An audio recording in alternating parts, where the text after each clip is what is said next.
अच्छा बेटा, अब आपके पास यहाँ पे दो डिफरेंट केसेस आएंगे जिसको हम सेपरेटली यहाँ पे स्टडी करेंगे, टेंशन से रिलेटेड। तो इसमें दो केसेस कौन कौन से हैं? इसमें से पहला केसेस ये है कि when both the bodies move, यानी कि two objects are there, we are attaching that objects with a string. एक स्ट्रिंग के साथ मैंने उनको जोड़ दिया है, और जोड़ने के बाद उसको मैंने एक, ये जो है ना, ये कहलाती है पुली। जो पुली है आपके पास, बेसिकली ये होती क्या है, it is use to change the direction of, ये पुली जो है वो इस्तेमाल होती है चेंज डायरेक्शन ऑफ फोर्स। अगर आपको फोर्स दी गई है और आप उसकी डायरेक्शन को चेंज करना चाहें, तो with the help of pulley we can do that task. तो both the objects are hanging vertically, दोनों ऑब्जेक्ट्स जो हैं वो एक स्ट्रिंग के थ्रू क्या कर दिए गए, कनेक्ट कर दिए गए। अब देखिए यहाँ पे m1 का मास ज़्यादा है और m2 का कम है, यानी कि आपको यहीं पे नज़र आ रहा है कि m1 is more then m2। अच्छा, अब ये हम कर क्या रहे हैं? We are finding basically tension in a string. मैं मालूम करने जा रहा हूँ कि इस स्ट्रिंग में टेंशन, ये वाला T जो है, ये कितना होगा।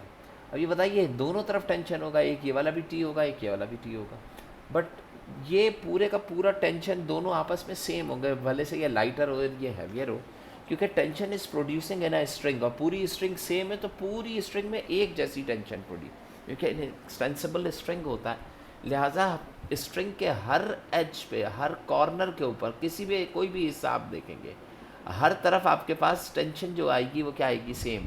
अगर यहाँ पे 2 न्यूटन है तो पूरे में 2 न्यूटन होगी यहाँ से। तो बताइए, इफ़ m1 इज़ ग्रेटर, तो मैंने टेंशन T फाइंड आउट करनी है, if m1 is greater then m2, तो ऐसी सूरत में आप जानते हैं कि m1 मूव करेगा इन द डाउनवर्ड्स डायरेक्शन और m2 मूव करेगा इन द अपवर्ड्स डायरेक्शन। तो बताइए, जब ये डाउनवर्ड्स डायरेक्शन में जाएगा तो अंडरस्टूड है कि इसका वेट जो होगा that should be more than इसका weight, that should be more than tension, and it is moving upwards, तो इसका वेट जो है वो लेस है किस चीज़ से, टेंशन से। जो चीज़ अपवर्ड जाएगी उसके लिए रिलेशन क्या बनेगा कि weight is less than tension, और जो चीज़ डाउनवर्ड जाएगी weight is greater than tension. ठीक है। अब जब ये अपवर्ड्स और डाउनवर्ड्स जा रहे होंगे तो ऐसी सूरत में इनके ऊपर क्या लग रही होगी, एक certain amount of force apply हो रही होगी, और वो फोर्स जो है वो इन ब्लॉक्स के अंदर क्या चीज़ प्रोड्यूस करेगी, इन ब्लॉक्स के अंदर एक्सेलरेशन प्रोड्यूस करेगी। तो हम क्या करते हैं कि if you want to find the value of acceleration produced in a block, कि ये एक्सेलरेशन कितना इस ब्लॉक के अंदर बिल्डअप होगा, अगर मैं ये मालूम करना चाहूँ तो ये भी मैं मालूम कर सकता हूँ with the help of formula, and we can find the tension in a string. अभी बताइए, अगर इस ब्लॉक का एक्सेलरेशन a है तो ये ब्लॉक अटैच हुआ हुआ है, कनेक्ट हुआ हुआ है दूसरे ब्लॉक से, तो इसका भी एक्सेलरेशन क्या होगा, a होगा। दोनों के वेट्स डिफरेंट होंगे, लेकिन दोनों के टाइम पीरियड, सॉरी, दोनों के टेंशन और दोनों के एक्सेलरेशंस भी आपस में क्या होंगे, इक्वल। अगर यहाँ पे 5 मीटर पर सेकंड आ रहा है स्क्वायर, तो यहाँ पर भी 5 मीटर पर सेकंड स्क्वायर आएगा। तो अब बताइए, मैं चूँकि हमारे पास इसकी डेरिवेशन की इतनी इंपॉर्टेंस नहीं है, लिहाजा मैं ये डायरेक्टली बता देता हूँ कि if we want to find the acceleration for that case, अगर आपने एक्सेलरेशन चाहिए तो we have formula m1 minus m2 over m1 plus m2 into g, यानी कि ऊपर मैसेस का डिफरेंस और नीचे मैसेस का सम और मल्टीप्लाई। अब मैसेस का मतलब क्या हुआ कि आपको अगर दोनों ऑब्जेक्ट्स के मैसेस पताएं तो ऊपर आप क्या रखेंगे, मैसेस का डिफरेंस रखेंगे m1 माइनस m2, ये फॉर्मूला है, ओवर नीचे रखेंगे m1 प्लस m2 सम इसका, और इसका जो फैक्टर आएगा इसको आप मल्टीप्लाई कर देंगे acceleration due to gravity. So that is how you can get the acceleration of that body. और अगर आपने इसका क्या चीज़ फाइंड आउट करना है कि स्ट्रिंग के अंदर टेंशन कितना आ रहा है, तो टेंशन के लिए आपके पास फॉर्मूले के थ्रू अगर आप देखते हैं तो we have formula for tension, two product of their masses, sum of their masses multiply by g. यानी कि मैं इसको कैसे लिख सकता हूँ, मैं यहाँ पे लिखूँगा 2, ये वाला 2 आया, फिर इसके बाद यहाँ पे आ रहे हैं प्रोडक्ट ऑफ मैसेज, तो इसको मैं लिख सकता हूँ प्रोडक्ट ऑफ मैसेज, ठीक है, डिवाइडेड बाय नीचे क्या है, वही सम ऑफ मैसेज है, ये फैक्टर्स हो गए, और फिर इसको मल्टीप्लाई कर देंगे एक्सेलरेशन ड्यू टू ग्रेविटी से। तो टेंशन का आपके पास 2m1 m2g over m1 plus m2, यानी कि अगर मुझे ये कहलाता है वर्टिकल केस, तो वर्टिकल केस में if you want to find the tension तो 2 times m1 m2 over m1 plus m2 into g। तो ये आपके पास दो फार्मूले आ जाएंगे। एक फार्मूला आपके पास किसका है, एक्सेलरेशन का है, और दूसरा formula tension in a string.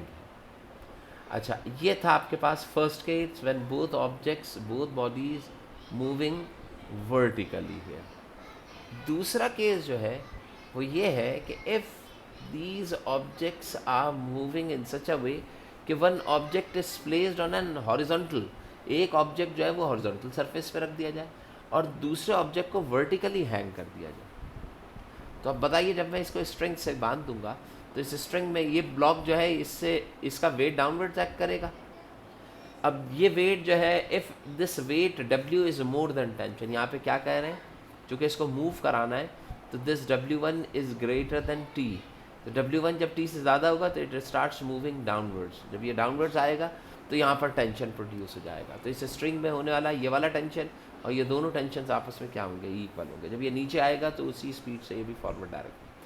इसका वेट जो है इसके ऑपोजिट रिएक्शन, क्योंकि सरफेस पे रखा है तो opposite reaction Newton third law से क्या हो रहा होगा, बैलेंस हो रहा होगा। तो ये दोनों तो एक दूसरे को कैंसिल आउट कर देंगे, तो ये फोर्सेस नहीं आएंगी। सिर्फ टेंशन टी जो होगा वो ब्लॉक को क्या कर रहा होगा, फॉरवर्ड लेके जा रहा होगा, आगे मूव करा रहा होगा।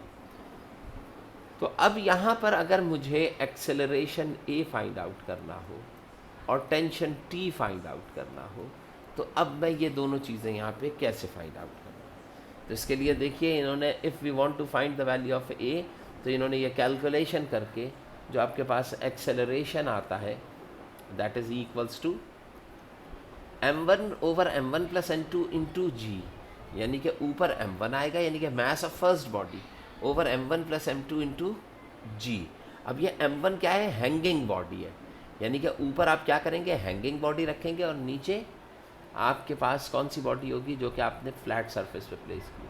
तो ये m1 जो है वो यहाँ पर आएगा, m1 over m1 plus m2 into जी, याद।